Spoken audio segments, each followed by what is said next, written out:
네, 안녕하세요. 정보처리 실기를 준비하시는 전국의 수험생 여러분 반갑습니다. 자, 이번 시간 데이터베이스 첫 번째 시간이 되겠는데요.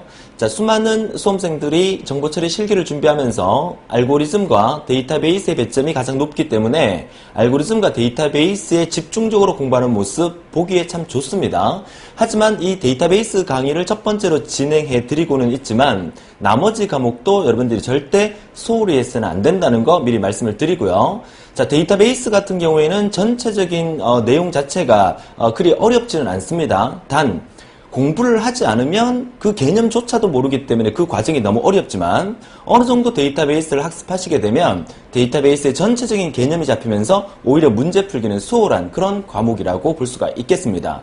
자, 그런데 최근 기출문제 경향을 보면 데이터베이스 문제의 난이도가 조금씩 높아지는 경향도 보이고 있습니다. 자, 그러니까 데이터베이스 절대 소홀히 하지 마시고 끝까지 여러분 함께 하셔서 데이터베이스 30점 만점에 적어도 실수를 하나 정도 틀린다고 봤을 때 24점 이상은 획득할 수 있는 여러분이 되셨으면 한다는 거 다시 한번 말씀을 드립니다. 자, 그럼 본격적으로 데이터베이스 과목을 시작할 텐데, 자, 이번 첫 번째 시간은 데이터베이스 첫 번째 시간으로 데이터베이스의 개념과 이해를 위주로 설명을 드리는 것보다 여러분들께서 이 데이터베이스의 배점이 높다는 것을 미리 알고 오셨기 때문에 데이터베이스 시험이 도대체 어떻게 진행되는지도 모르고 이 강의를 듣고 계시는 분이 있을 거라고 봅니다. 자, 그래서 데이터베이스 시험이 어떤 식으로 진행되는지 이번 시간에 실제 데이터베이스 기출문제 가지고 분석하는 시간으로 만들어 볼까 합니다. 자, 본격적인 데이터베이스 개요와 이해 부분은 다음 시간 제2강부터 진행해 드리도록 하고, 이번 첫 번째 강의는 전략부터 시작해서 데이터베이스의 30점을 어떻게 우리가 획득할 수 있는지, 자, 그런 부분을 구체적으로 드리는 말씀들이 많으니까 또 실무적에서 우리가 데이터베이스를 널리 활용한다면 어떤 부분에서 또 활용할 수 있는지 그런 부분까지 설명을 해드리도록 하겠습니다. 자, 어떻게 보면 좀 재밌는 시간이 될 것 같네요. 자, 첫 번째 화면 보면서 하나 둘 설명을 드리도록 하죠. 자, 이번 시간 궁극적인 학습 내용은요, 데이터베이스의 시험 진행 방식과 그리고 최근 기출문제를 가지고 기출문제 분석을 통해서 데이터베이스가 어떻게 진행되는지에 대한 설명을 해드리고, 자, 수업 뒷부분에는 여러분들이 데이터베이스 30점을 맞을 수 있는 어떤 전략도 한번 짜보고요. 그리고 다시 정보처리 실기시험에 합격하려면 몇 점이죠? 100점 만점에 60점 이상 합격이잖아요. 그 60점 이상을 어떻게 획득해서 또 나만의 어떤 방식은 어떤 방식인지 그런 부분까지도 같이 의논해 보는 시간 만들어 보도록 하겠습니다. 자, 학습 목표 역시 데이터베이스 시험 방식을 이해해야 되고요. 자, 기출문제, 실제 출제 문제가 어떤 식으로 진행되는지 머릿속에 알고 있는 상태에서 문제 푸는 거하고 그렇지 않은 거하고는 다르기 때문에 그 부분을 중점적으로 보도록 하죠. 자, 우선 데이터베이스를 시작하기 전에 제가 또 이제 알고리즘 처음 시작할 때도 이런 말씀 드렸는데, 자, 컴퓨터입니다. 그죠? 컴퓨터는 우리 인간하고 좀 다른 부분들이 있죠. 컴퓨터가 물론 우리 인간이라는 그 인간이 창조한 그 기계이긴 하지만 컴퓨터가 우리 오늘날 우리 세상에서 없어서는 안 될 아주 중요한 어떤 것으로 이제 자리매김을 했죠.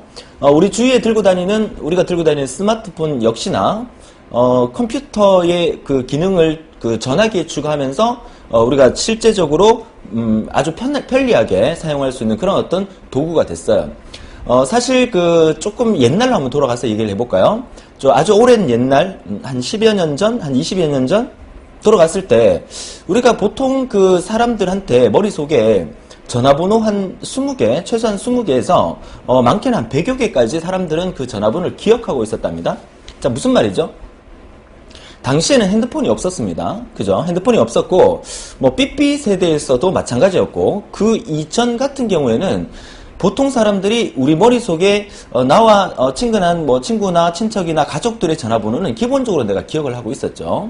자, 그러면서 필요할 때마다 공중전화라든지 집전화를 통해 갖고 전화를 직접 눌러서 아니면 돌려서 이렇게 전화를 했던, 자, 그런 시대가 있었습니다. 자, 그런데 시간이 지나면서 핸드폰 개발이 점점점 이렇게 박차를 가하고 오늘날 스마트폰 형태까지 오면서 여러분들은 그런 어떤 전화번호를 전부 다 이제 전화기에다가 메모리를 시켜놓고, 심지어 내가 오늘 일어난 일, 내가 오늘 해야 될 일, 이런 것까지도 그 스마트폰에 메모장에다 기록을 해놓음으로써 내 머릿속에 기억되는 것들이 사실 별로 없는 것 같아요. 그죠? 자, 그러다 보니까 심지어는 자기 집 전화번호도 모르시는 분들이 있더라고요. 자, 그런 시대가 벌써 와버렸는데, 자, 그런 시대가 오면서 우리에게 좋은 현상인지, 아니면 나쁜 현상인지, 그건 좀 알 수가 없습니다. 하지만, 그런 것들이 사실상 우리가 지금 공부하게 될 어떤 부분이다? 데이터베이스라는 거죠. 과거에는 우리 인간의 머릿속에 그런 수많은 데이터가 들어있었는데, 오늘날은 컴퓨터라는 기계 속에 수많은 데이터를 넣어두고, 그 데이터를 끄집어내서 활용한다는 그런 의미가 돼버리겠죠. 한 예를 들면요, 국비 지원 과정이라는 그런 게 있어요. 국비 지원 과정. 그러니까 오프라인 학원을 예를 드는 거죠. 자, 실제로 있었던 일인데, 제가 오프라인 학원에서 강의를 하는데, 제가 강의를 한 건 아니고요. 주위에 얘기를 들었습니다. 들었는데, 실제 그 학생이 국비로 수업을 받게 되면, 학원에 와서 항상 출석 체크를 합니다. 물론 전자식으로 출석 체크하는 경우도 있지만, 수기로 직접 사인을 해서 출석 체크하는 경우가 있는데, 출석률이 80% 이상이 돼야 국비 과정에서 이제 환급이 된다는 얘기겠죠? 환급이 되는데, 그 학생이 이제 그쪽 학원에다가 이렇게 부탁을 한 거예요. 제가 오늘 진짜 못 올 것 같은데, 오늘 빠지면 환급을 못 받게 되니까, 어떻게 좀 이렇게 해서 좀 해줄 수 없습니까? 그래서 학원 측에서도 그 학생이 되게 이제 열심히 다녔고, 사정에 의해서 결석할 수 있는 부분이니까. 그래서 뭐 때문에 결석합니까? 라고 물으니까 해외 여행을 잠깐 갔다 와야 되는데 3박 4일로 가는데 공휴일하고 끼어서 하루가 결석이 될 것 같다는 거야. 그래서 어쩔 수 없이 이제 보내고 출석은 조금 이렇게 이렇게 출석을 했는 것처럼 이렇게 만들었다는 겁니다. 자, 그렇게 했는데 관리하는 청에서, 노동부에서 그 사실을 알았을까요? 몰랐을까요? 그쵸? 알았습니다. 그래서 그 학생은 1년간 수업이 정지가 되고, 그 학원은 또 1년간 그 과정을 수업을 못하게 되는 그런 정지를 먹었던 그런 사례가 있었습니다. 자, 어떻게 해서 그런 사례가 발생했을까요? 그죠? 누가 이렇게 일렀을까요? 자, 그렇진 않습니다. 자, 그런 사례가 생기게 된 계기는 어떤 부분 때문에 그러냐면, 모든 우리나라의 전산 시스템에 이제 공기관의 전산 시스템이 연결되어 있는데 어디까지 연결되어 있냐면 출입국 사무소의 전산 시스템까지 연결이 되어 있는 거예요. 그러니까 이 학생은 국비로 수업을 하겠다 해서 전산에 등록됐는데 어느 특정한 날에 출입국 사무소 관리 전산 시스템을 돌려보니까 그분이 해외여행을 갔던 날인 거야. 근데 출석이 돼 있는 거야. 그래서 그게 이제 발각이 돼서 그 학원하고 그 학생하고 난리가 났던 그런 에피소드를 제가 들었다는 거죠. 자, 그렇다는 얘기는 오늘날 우리가 살고 있는 이 모든 시대는 내가 하는 이 일거수일투족이 전부 다 이 컴퓨터라는 기계 속에 데이터베이스에 들어가 있다는 얘기고요. 여러분들이 실제로 포털 사이트 같은 경우에 몇 개의 사이트에 이제 회원가입이 돼 있으시잖아요. 물론 강의를 듣고 있는 저희 사이트에도 여러분은 회원가입이 돼 있으실 거란 말이에요. 그러면 그 회원들을 모두 이제 컴퓨터에서 관리하고 처리하고 또 수조핑물 같은 경우에는 환불 처리도 해야 되고 또 배송이 늦으면 또 배송 늦다는 어떤 통보도 보내야 되고 여러 가지 복잡한 일들을 이루어 나가야 되는데 그 수많은 사람, 예를 들어서 우리 대표적인 포털 사이트 우리나라에 녹색창 있죠. 녹색창 사이트의 회원 가입 수는 중복 회원을 포함해서 4천만 명이 넘는다고 합니다. 그죠? 우리나라 인구 거의 대부분이 녹색창에 회원이 돼 있다는 얘기겠죠. 자, 그렇다는 얘기는 그 많은 회원들을 관리하기 위해서는 수많은 자료들이 본사에, 그죠? 본사의 자료에 주 컴퓨터에 들어있다는 얘기 아닙니까? 자, 그런 얘기인데 그런 데이터를 조금이라도 오류가 생기면 안 되고 전체적으로 총괄해서 관리가 잘 돼야 되는데 그런 모든 데이터를 관리하는 그런 어떤 시스템을 우리가 데이터베이스라고 하는 거죠. 그러니까 실제로 여러분들이 제가 정보처리 실기 강의를 처음 시작할 때도 알고리즘 시작할 때도 OT 강의에서도 말씀드렸지만 이 정보처리 기사 산업기사 자격증의 역사가 40년이 넘으면서 여러분들이 이 정보처리 기사 산업기사 실기 자격증을 취득하게 되면 여러분들은 정보처리 기사로서 정보처리 산업기사로서 컴퓨터에 관련된 이런 모든 전산망을 통제할 수 있는 그런 사람이 되는 거예요, 사실은. 그쵸? 된다고 생각하세요. 되는 거란 말이죠. 자, 그렇게 된다는 여러분 입장에서 그런 많은 데이터를 관리한다는 자체는 사실은 아주 중책을 맡고 있는 그런 의미라고 볼 수가 있는 거예요. 그런 의미의 사람이 정보처리에서 데이터베이스를 모르고는 정보처리에 관련된 일을 할 수 없다. 그렇기 때문에 정보처리 기사 실기에서 알고리즘만큼 30점 분량의 과목으로 데이터베이스를 넣어 놓은 거란 거죠. 정리가 되셨습니까? 내가 왜 데이터베이스를 배워야 하는지, 여러분들이 정보처리 실기시험을 공부하면서 데이터베이스라는 과목, 나는 데이터베이스하고 전혀 상관이 없는데, 나는 데이터베이스 관리하는 사람도 아닌데 내가 왜 데이터베이스를 쳐야 하는가, 정보처리 실기에서 왜 데이터베이스가 필요한가, 그 개념을 알고 여러분들이 이 과목을 공부하는 거하고 그렇지 않고 공부하는 거하고는 차원이 다르죠. 내가 이 공부를 하려 그러면 이 공부를 하는 이유를 알아야 되겠죠. 그래서 이 컴퓨터라는 이놈이, 그죠? 수많은 데이터를 관리할 수 있는 능력이 뛰어나기 때문에, 그러면 이 컴퓨터에게 그 수많은 데이터를 관리할 수 있도록 누가? 우리 사람이, 우리 정보처리 기사 산업 기사가 이 사람한테, 이 컴퓨터한테 명령을 내리면 컴퓨터는 그 명령대로 수행을 해 나가는 거죠. 그게 알고리즘이었고 절차였고 그게 바로 데이터베이스가 필요하다는 거죠. 자, 이제 왜 우리가 데이터베이스를 공부해야 되는지 그 이유를 아시겠죠? 그러니까 이 데이터베이스라는 과목을 공부할 때도 항상 여러분들은 뭐야? 내 개인적인 생각보다 컴퓨터의 사고방식과 컴퓨터의 생각을 갖고 들여다본다면 훨씬 더 재미있게 우리가 공부할 수 있지 않을까, 그렇게 생각을 합니다. 자, 그러면 우리가 지금 본격적으로 공부해야 될 과목이 바로 이 데이터베이스인데, 데이터베이스라는 것은 수많은 자료를 관리할 수 있는 시스템 또는 어떤 개론이다, 이렇게 보시면 되겠어요. 자, 데이터베이스 과목은 여러분들이 알고리즘보다는 그나마 좀 부담이 덜 하실 겁니다. 왜냐하면 이 데이터베이스는 이미 여러분 필기를 다들 합격하신 분들이기 때문에 필기 공부할 때 데이터베이스를 한번 배웠었죠. 다 까먹었다고요? 뭐 어쩔 수 없습니다. 그죠? 까먹어도 괜찮습니다. 자, 기본적인 개념부터 하나 둘씩 다 설명을 드릴 겁니다. 자, 제가 데이터베이스 강의를 준비하고 또 강의를 진행하면서 여러분한테 이제 보여드릴 것은, 알고리즘에서도 말씀드렸지만 알고리즘도 테마별로 공부하는 알고리즘을 해서 6개의 테마로 만들었죠. 자, 이 데이터베이스도 제가 6개의 테마를 가지고 공부를 하려고 합니다. 자, 보시는 바와 같이 무결성, 모델링, 정규화, 그리고 SQL, 그리고 DBMS, 그리고 응용 데이터베이스까지. 자, 이 부분에서 우리가 데이터베이스를 정리하는 데 있어서 사실 그 시험 문제에 많이 나오는 부분은 응용 데이터베이스에서 많이 나와야 되는 게 정상이고요. 자, 실제 최근 그 기출문제에서도 이 응용 부분에서 조금 나오고 있는 편이고요. 과거 기출문제나 또 이제 기본적으로 문제가 나온다면 SQL문을 사용하는 방법이라든지 또 DBMS 쪽에서도 기사에서 충분히 출제가 됩니다. 자, 그런데 이쪽에 오른쪽에 있는 무결성, 모델링, 정규화, 이 부분은 단독으로 출제되기는 상당히 힘듭니다. 왜냐하면 무결성 부분 하나만 갖고 문제를 출제하기에는 그 문제의 규모가 너무 작아지고, 모델링 하나만 갖고 출제를 하려니까 무결성과 정규화가 연관이 되고, 정규화 역시 마찬가지고, 그래서 문제가 출제된다면 항상 무결성, 모델링, 정규화 이 3개의 테마가 묶어서 한 번에 출제가 되고요. 또는 SQL이 단독으로 출제가 되거나 DBMS 쪽 그리고 응용에서 단독으로 출제되는 그런 경향으로 보시면 되겠어요. 그죠? 자, 그래서 이번 시간에 제가 여러분하고 같이 기출문제 하나를 분석해 볼 건데요. 그 기출문제를 분석하면서 데이터베이스 시험은 이렇게 진행되는구나 라는 개념을 이번 시간에 익히는 시간이란 말이죠. 그 기출문제를 풀어보면서 설명을 드릴 건데, 그 기출문제가 무결성, 모델링, 정규화가 3개가 동시에 묶어서 하나의 예로 만들어서 나온 문제입니다. 그 문제를 가지고 같이 한번 풀어보도록 할 텐데요. 자, 기출문제 분석은 제가 워드 프로세서로 작성한 문서를 띄워놓고 같이 한번 보도록 할게요. 자, 말이 막 더듬어집니다. 그죠? 자, 워드 프로세서 작성한 문서는 왜 워드 프로세서 작성했냐면, 이 PPT 화면에서는 그 많은 지문을 다 보여드리기가 너무 힘들기 때문에 기출문제를 워드 프로세서로 작성해서 보여드리도록 하겠습니다. 자, 여러분들도 아마 강의실에서 교환을 다운받으시면 이 파일을 보실 수 있을 텐데, 여러분은 아마 PDF 파일로 돼 있을 거니까 전체적으로 봐주시기 바라요.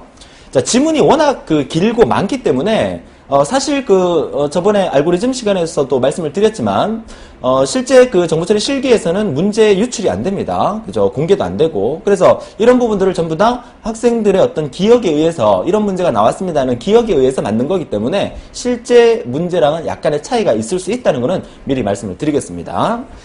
자, 데이터베이스 실제 기출문제였습니다. 최근 기출문제였는데 2012년 마지막 문제였던 것 같아요. 자, 데이터베이스 기출 문제인데 기본적으로 이 부분까지는 모든 문제에서 이제 1번 동그라미 1번 안에다가 뭐 집어넣어라, 동그라미 2번 안에다가 뭐 넣어라, 3번 안에다가 4번, 5번에 갈로를 넣어주는 이 부분을 설명하고 있는 부분이고요. 본격적인 문제는 여기서부터 읽어보시면 되는데, 실제 제가 수업할 때마다 알고리즘 할 때도 이제 말씀을 드리는 거지만 문제 분석을 위해서 빨간 펜, 파란 펜, 이렇게 색깔 펜 좀 들고요. 또는 형광펜 들고 문제에 직접 이렇게 체크해 가면서 시험장에 앉아서 문제를 분석할 수 있는 여러분이 되셔야 합니다. 이따가 문제 분석하는 요령도 제가 같이 설명을 드리도록 할게요. 자, 화면을 조금 내려서 자, 여기서부터 보도록 하겠습니다. 자, 여기서 보면 자, 가칭 주식회사 좋은 캠프는 자, 어떤 자재 관리를 위해서 자재 관리를 효율적으로 하기 위해서 어떤 자재 관리 시스템을 도입하기로 하였으며 이를 귀하가 속한 귀하가 누굽니까? 여러분입니다. 여러분들은 정보처리 기사, 산업기사 실기를 합격하시고 최종적으로 여러분들은 정보처리 기사가 되시는 거고 또 실제 업무에 투입돼서 여러분들이 이런 일을 하시는 분으로 만드는 게 이 정보처리 기사 자격증이기 때문에 여러분들이 직접 속한 기사 친구라는 회사에다가 의뢰를 하였다는 얘기죠. 자, 문제 분석 들어갑니까? 대부분 문제는 다 이렇게 출제가 됩니다. 어떻게?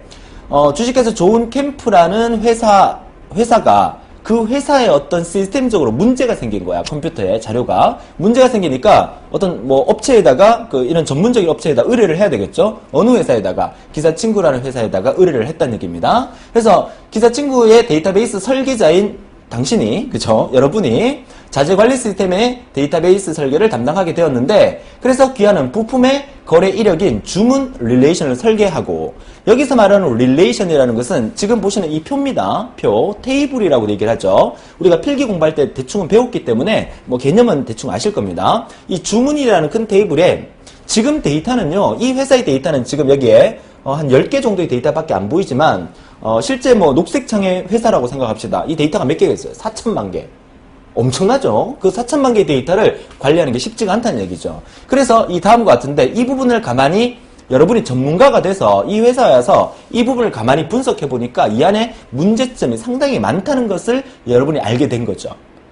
자, 이해하셨습니까? 문제가 상당히 많다는 것을 여러분이 알게 돼서 이 안에 있는 문제점이 어떤 것들인 건지 여러분들이 해결해 나가는 과정이 바로 시험 문제가 되는 거예요. 자, 쭉 내려보겠습니다. 그래서 대충 읽어볼게요. 전부 다 읽어볼 시간은 없고 또 화면도 잘 안 보이니까 여러분들이 기출문제 프린트 하신 부분 있죠? 프린트 하신 부분 보고 같이 진행하도록 하겠습니다. 그래서 귀하는 위 주문 테이블 릴레이션에 몇 가지 문제점이 있다는 것을 발견했어요. 그래서 위의 주문 릴레이션은 원하지 않는 데이터 손실을 유발하거나 그리고 주어진 사실을 표현하는데 어려움을 줄 뿐만 아니라 중복으로 인하여 많은 데이터 인스턴스에 똑같은 변경을 적용해야 하는 불필요한 작업을 필요로 한다. 뭐 이렇게 하고 있잖아요. 자, 이 말을 들으니까 여러분 무슨 생각 납니까? 선생님, 무슨 말인지 하나도 모르겠어요. 인스턴스는 뭐고 릴레이션은 뭡니까? 이렇게 질문을 하게 됩니다. 그러면 우리가 지금 데이터베이스 강의에서 배우는 건 뭡니까? 그게 바로 그걸 우리가 배우고 있다는 거죠. 앞으로 배워갈 거란 얘기입니다. 지금은 기출문제를 여러분한테 보여드리는 거예요. 문제가 이렇게 출제된다고?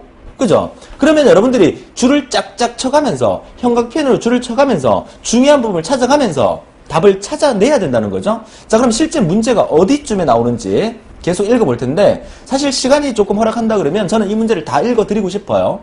그죠? 근데 실제 시험장에서, 왜냐하면 실제 시험장에서 여러분들도 대충 읽고 지나갈까봐 꼼꼼하게 줄치면서 읽어 나가야 됩니다. 이따 보여드릴게요. 자, 일단은 이렇게 해서 어느 한 중간 지점에 오니까 어떻습니까? 자, 동그라미 1번으로 표기한다. 뭐가? 이 항상 속성 y의 값이 오직 하나만 연관되어 있을 때 y는 x의 함수적 종속이라 하고 괄호로 표기한다. 이렇게 되어 있습니다. 자, 그러면 데이터베이스 과목을 여러분이 충실히 공부하신 부분은 함수적 종속이란 말이 뭔지를 아시게 될 거예요. 지금은 모르는 게 당연합니다. 데이터베이스 첫 시간이니까. 뒤에 가면 다 배우게 된다는 얘기겠죠. 2강, 3강 가서. 그러면 함수적 종속 관계는 어떻게 되는 거다? 함수 종속 관계를 표현할 때는 이렇게 표현하는 게 맞다. 이게 이제 머릿속에 딱 들어온다면 1번 답이 뭔지는 파악이 되는 거겠죠. 자, 문제 분석할 때 1번 답 여기서는 모르겠어. 근데 문장을 계속 읽어보면 그리고 함수적 종속은 동그라미 1번에서 x는 결정자로 나타내고 y는 종속자를 나타낸다. 여기서 여러분들은 정리를 하셔야 될 게 앞부분에서는 몰랐다는 얘기야. 앞부분에서는. 그러니까 이 앞부분에서는 이 동그라미 1번에서는 내가 답이 뭔지를 정확하게 파악을 못했어. 근데 동그라미 1번이 여기 또 나오잖아. 이 동그라미 1번의 주위에 있는 문장을 읽어보니까 이 답을 알겠어요. 그죠? 그렇게 해서 답을 찾아 나가는 거죠. 전체 지문에서 갈로가 동그라미 1번이 하나만 있는 경우는 극히 드뭅니다. 이 갈로 동그라미 1번이 여러 개가 나오면서 이쪽 문장에서 여러분이 답을 찾지 못했다면 다른 쪽 동그라미 1번에서 답을 찾을 수 있기 때문에 반복해서 문제를 읽는 습관을 들여놔야 됩니다. 자, 데이터베이스는 그나마 괜찮습니다. 왜냐하면 우리가 데이터베이스를 좀 긴 강의를 통해서 여러분한테 이제 설명드릴 부분이 전체가 이제 아까 테마별로 보여드렸지만 그 부분 내에서 시험 문제가 출제되고 있기 때문에 사실 큰 그 어려움은 없습니다. 근데 여러분 20점에 해당되는 업무 프로세스라는 과목이 있죠. 참 난감합니다. 자, 업무 프로세스라는 과목은 그 범위가 엄청나게 광범위해요. 실제 뭐 A라는 회사, 뭐 경영에 관련된 회사, 뭐 쇼핑몰에 관련된 회사, 또 무슨 어떤 뭐 이렇게 양말 공장에 대한 회사, 수많은 우리 기업에서 일어나는 모든 업무가 처리되겠죠. 그러면 기업마다 처리되는 업무의 어떤 과정, 업무의 프로세스, 흐름이 다르단 말이에요. 그죠? 다르기 때문에 어디에서 문제가 어떻게 나올지 모르기 때문에 그 많은 범위를 다 알려드리기에는 업무 프로세스는 진짜 가능 불가능? 그죠? 물론 업무 프로세스 강의에서 제가 기본적인 개념은 다 설명을 드리겠지만 그러니까 데이터베이스는 그나마 낫다는 얘기죠. 그러니까 앞뒤 문장을 잘 살펴가면서 여기 보면 동그라미 2번이 여기도 있고 여기도 있고 여기도 있고 이렇게 쭉 진행이 되죠. 그죠? 이렇게 진행되니까 이 부분을 전체를 보면서 어느 한 부분에서 답을 모르겠더라 하더라도 문장을 끝까지 읽으면 이 부분에서 답이 뭔지를 찾을 수 있다는 그런 의미입니다. 자, 계속 내려가서 보도록 하겠습니다. 문장이 상당히 깁니다. 자, 이렇게 내려와서 이런 표 안에서 어떤 과정을 보여주기도 하고요. 자, 이미 그 재응시를 하고 계시는 분들은 시험을 한번 쳐보셨고 데이터베이스를 이미 한번 공부하셨던 분이라면 이거 보시면 대충 아실 거예요. 아, 이때 문제가 좀 쉽게 나왔다라는 느낌이 드실 겁니다. 그죠? 자, 조금 더 내려가 볼게요. 동그라미 3번에 관련된 얘기가 나오고요. 자, 조금 더 내려가겠습니다. 내려가니까 또 릴레이션 표가 이렇게 3개가 나오면서 이번에는 정규화 쪽을 묻는 것 같아요. 정규화 쪽. 그러니까 기본적으로 이제 무결성이어서 정규화까지 이어지니까 정규화 쪽으로 이 부분에서 묻고 있는 것 같고요. 자, 쭉 내려와서 동그라미 5번까지 진행되면서 이제 문장이 이렇게 마무리가 됩니다. 자, 결국 이 내용은 뭡니까? 어떤 그 A라는 기업에서 전산 시스템 자체가 무슨 문제가 생긴 거야. 그러면 전문 프로그램 업체인 이 B라는 업체가 A라는 업체에 투입이 돼서 여러분 같은 전문가가 투입이 돼서 이 회사의 문제점을 해결해주는 그런 과정을 글로서 쭉 그려놓고 거기에 필요한 데이터베이스 용어나 방법 이런 것들을 관로 안에 묶어서 문제를 출제하는 이런 형태로 데이터베이스 문제가 출제가 되고 있다는 얘기죠. 자, 이렇게 해서 우리가 전체적으로 봤고요. 쭉 내려오면 답항보기가 이렇게 나옵니다. 자, 이렇게 답항보기가 나오면 위에 동그라미 1번부터 5번까지를 여러분들이 이 답항 역시 40개 중에서 동그라미 1번 답을 이 중에서 찾아서 마킹을 OMR 카드에 마킹을 하는 이런 형태로 진행이 된다는 얘기겠죠. 자, 그렇다면 이번 시간에 제가 여러분한테 알려드릴 거는 이 문제를 분석하는 방법을 같이 한번 해보자는 얘기죠. 문제 분석. 자, 어떻게 하느냐. 그래서 제가 다음 페이지 이어서 문제 분석을 제가 아주 색깔펜으로 빡빡하게 좀 칠해놨습니다. 보세요. 자, 분석 부분입니다. 자, 이 부분부터 우리가 진행돼야 되니까 아까 위에랑 똑같은 문장입니다. 그래서 여러분들이 형광펜으로 자, 이렇게 중요한 부분을 이렇게 노란색으로 형광펜을 칠해 주시고요. 그리고 처음 보는 단어들. 자, 릴레이션이라는 단어 처음 보시죠? 자, 지금 여러분들이 데이터베이스를 첫 번째 강의를 듣는 기준입니다. 아시겠죠? 만약에 데이터베이스 강의를 여러 개 듣고 난 다음에 또 다 듣고 난 다음에 새로운 문제를 봤을 때 여러분이 모르는 단어를 또 동그라미 치거나 체크를 해놓고요. 또 아는 단어는 만약에 릴레이션이 이렇게 나왔다. 그러면 릴레이션에 줄쳐놓고 릴레이션에 대해서 아는 대로 이 옆에다가 막 메모를 해두는 것도 좋습니다. 그죠? 그러면 문제 분석을 좀 더 쉽게 할 수 있으니까. 그래서 이렇게 이제 노란색, 빨간색 자 이렇게 표시를 하죠. 이게 보면 뭐 속성이라는 용어도 나오고요. 기본키, 그리고 복합키 이런 용어 나옵니다. 이게 전부 다 뭡니까? 무결성 위에서 사용되는 우리 테마별로 공부하는 무결성 부분에서 이런 용어들이 다 사용되고 우리가 데이터베이스 두 번째, 세 번째 강의에서 이 내용을 다 배우게 될 겁니다. 속성이 뭔지, 기본키가 뭔지, 복합키가 뭔지. 자, 뭔 뜻인지 아시겠죠? 자, 이렇게 진행이 되는 거예요. 자, 문제 분석 계속 진행하면서 이 표에서는 나중에 우리가 또 기본 키 부분에서 배우게 되겠지만 이 표에 이렇게 보면 이 표가 제가 그리면서 오타난 게 아니라 무슨 말이냐면 주문 번호와 부품 번호 밑에 이렇게 밑줄이 꺼여져 있죠. 밑줄이. 그리고 거래처 코드, 거래 지역, 부품 가격 이 부분에는 밑줄이 없잖아요. 아, 밑줄을 끄어놨을 때는 어떤 의미를 표현하고 있는 거예요. 미리 말씀드리면 이렇게 밑줄 그어있는 이 두 개는 기본키로 사용하겠다 이런 뜻인데 그럼 기본키가 도대체 뭔지 그죠? 다음 시간부터 제가 설명을 드리겠다는 얘기겠죠? 자, 이런 표에 대한 분석도 여러분이 좀 들어가 주셔야 되고요. 자, 쭉 내려오니까 또 역시나 노란색, 빨간색으로 제가 막 표시를 해놨습니다. 중요한 부분이죠. 릴레이션에 몇 가지 문제점이 있다는 것을 발견.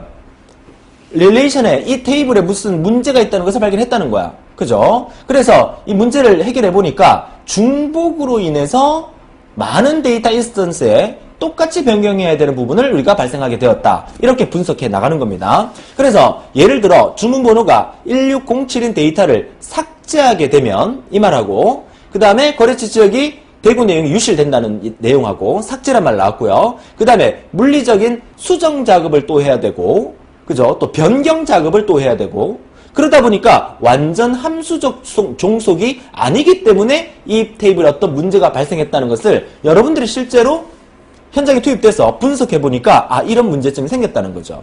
자 그러면 데이터베이스 강의를 지금 처음 들으신 분들 계시죠? 도대체 이게 뭐야? 어려울 것 같아. 삭제, 변경, 수정 그리고 완전 함수 종속 뭐야? 함수 나오는 거 아니야? 이렇게 하는데 함수 나오는 거 아닙니다. 자 어떤 종속 관계를 갖고 있느냐 이런 부분들이 역시 또 뒷부분에 또 정규화 강의에서 설명이 들어가게 되는 거겠죠. 자 이렇게 여러분들은 색깔펜으로 문제를 분석해 내려간다는 그런 의미입니다. 자 계속 내려와 보도록 할게요. 자 보세요. 자 내려오니까 이제 자 정답을 제가 기록을 해놨는데 자 여러분들이 이 데이터베이스에 대한 개념을 전혀 모르는 상태에서 첫 번째 강의에서 대충 한번 보세요. 함수적 종속 보니까 X는 결정자를 나타내고 Y는 종속자를 나타낸다 이렇게 돼 있죠. 그러면 X 화살표 Y X가 결정하면서 명령을 내리면 Y는 종속자로서 그 명령을 받아들인다는 의미에서 X 화살표 Y로 나타낸다. 1번 답이 X 화살표 Y라는 얘기예요. 그죠? 좀 쉬워 보이지 않습니까? 그죠? 자, 그래서 나머지 이렇게 내용을 또 읽어보니까, 뭐, 릴레이션, 뭐, 삽입, 삭제, 변경할 때 2번 답은, anomaly라 그래서, 다른 말로, 우리말로 하면 이상현상이라고 하죠. 그 이상현상이 답이었고요. 그리고 역시 이상현상이라는 말, anomaly가 여러 군데에서 나오고 있고요. 그리고 밑에 3번, 4번 답입니까? 3번, 4번 답에 가면, 부분함수적 종속. 아까 완전 함수적 종속이라는 말이 나왔었죠? 이번에는 부분함수적 종속. 이런 말이 이제 정답으로 처리가 되고, 자, 쭉 내려와서 보니까, 이번에는 4번 답쯤에 오니까 ENF라고 나오죠. ENF. ENF는 제2정규형이라고 부릅니다. 그래서 제1정규형을 1NF, 제2정규형을 ENF, 제3정규형, 제4정규형 이렇게 진행이 됩니다. 자, 이런 부분이 이제 ENF가 제2정규형이 정답인데 답항 보기에 보니까 내가 이 답을 ENF라고 생각했는데 2NF라고 생각했는데 답항 보기에 보니까 2NF가 없는 거야. 그죠? 그러면 뭐가 있겠어요? 우리말로 제2정규형 이렇게 나오면 그게 답이 될 수 있다는 얘기고 아까 3번 문제였나? 답이 뭐야? anomaly였죠? 근데 이것도 지난번 시험 쳤을 때 학생들이 공부할 때는 이상현상이라고만 공부하고 간 거야. 근데 갈란의 답이 무조건 이상현상이 답이어야 되는데 답항이 이상현상이 없는 거야. 뭐가 있었다? anomaly. 영어로 돼 있었다는 거죠. 그러니까 기본적인 그 한글로 표현하는 거와 영어로 표현하는 거를 제가 수업 시간에 안내해 드리겠지만 그러니까 이상현상으로 제가 자꾸 얘기한다고 해서 그 한글로만 기억하면 되는 게 아니라 영문으로도 같이 알아달라는 거 부탁드릴게요. 왜냐하면 여러분이 전산 영어 시험도 치셔야 하니까. 자 이렇게 해서 쭉 분석을 하고요. 내려와서 또 이렇게 보니까 이제 마지막 문제의 정답은 이행함수적 종속이란 말 나오네요. 그래서 함수적 종속이란 말이 많이 나오죠. 그래서 이 함수적 종속이란 말 역시 정규화 시간에 역시 또 자세히 배우게 되실 겁니다.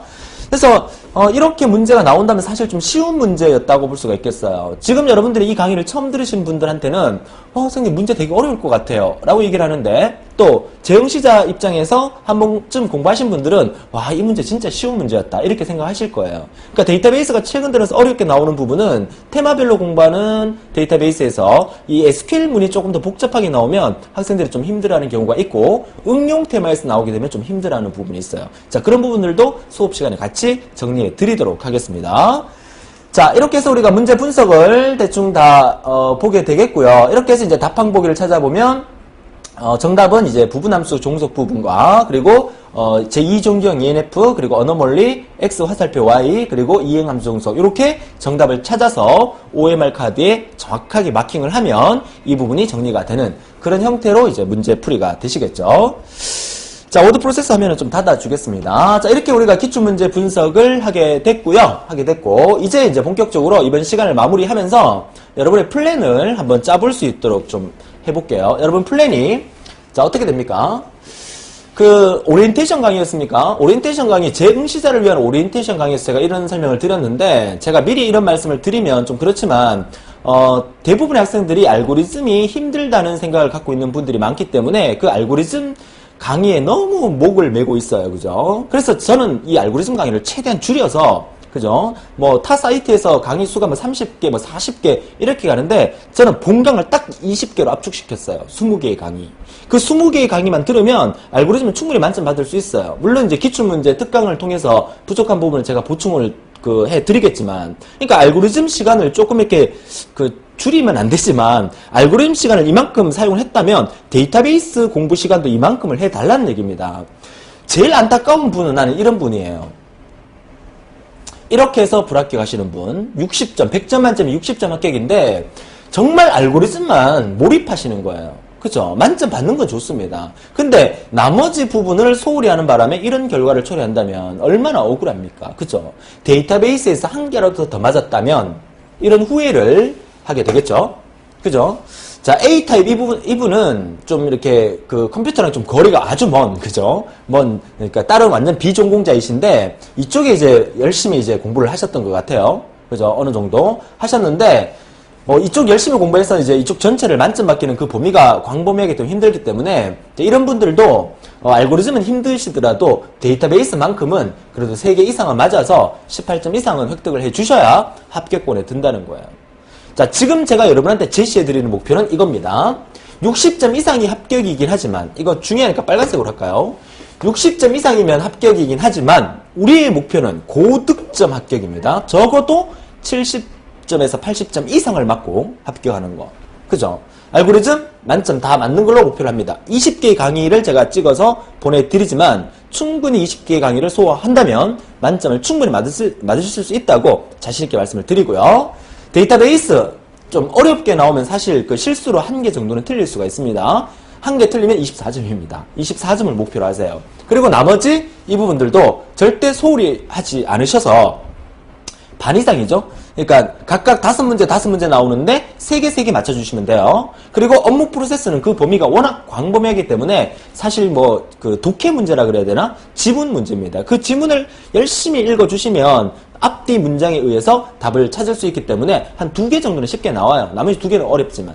그죠? 자, 이렇게 여러분들이 목표를 하셔서 꼭 고득점으로 합격하는 그런 여러분이 되셨으면 합니다. 다시 한번 정리하시고 플랜을 짜주세요. 그렇기 때문에 여러분들은 시간 배분을 이렇게 해달라는 얘기입니다. 제 말은 알고리즘 30%입니다. 그죠? 30점. 데이터베이스도 30점이에요. 여러분들이 공부하는 전체 시간을 알고리즘은 난 10시간 공부하겠다라고 목표 잡으셨으면 데이터베이스는 적어도 8시간에서 9시간 정도는 공부해 달라는 거 부탁드리고요. 기출문제 풀이 강의도 전체 여러분 공부 시간에 10%는 활용해서 공부해 달라는 거 부탁드리는 거죠.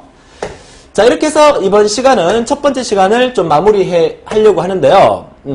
다음 시간에 우리는 본격적으로 데이터베이스 제2강에서 데이터베이스의 개념과 이해를 통해서 이 수많은 데이터 자료, 앞서 말씀드렸지만 오늘날은 전부 다 녹색창 회원들, 여러분 다 녹색창 회원들이죠. 또 기사친구 회원들이시고, 이 회원들을 관리하기 위해서 그 기술팀에서 얼마나 많은 노력을 하고 있는지 몰라요. 사실 이 기사친구 이 회사에서도 여러분들의 한 명 한 명한테 똑같은 그 서비스를 해드리고 또 수많은 학생들이 몰려서 강의를 듣고 있을 때 서버 과부하나 이런 부분을 관리하는 이 기술팀에서 엄청나게 고생들을 많이 하고 계세요. 시험 시간 일주일 전에는 대부분 밤샘 일을 합니다. 회사에서. 그죠? 그만큼 여러분한테 노력을 해드리고 저 조대우 역시나 여러분이 꼭 합격할 수 있도록 끝까지 노력을 해드리려고 최선을 다하고 있으니까 믿고 따라오셔서 반드시 합격하는 그런 여러분이 되셨으면 합니다. 자, 너무 고생 많으셨고요. 다음 시간 2강부터 본격적으로 데이터베이스 진도 나가도록 하겠습니다. 1강이었으니까 오리엔테이션 개념이라고 생각하셔도 되고요. 반드시 여러분 목표를 달성하셔서 위너스 클럽에서 뵙도록 하겠습니다. 수고하셨습니다.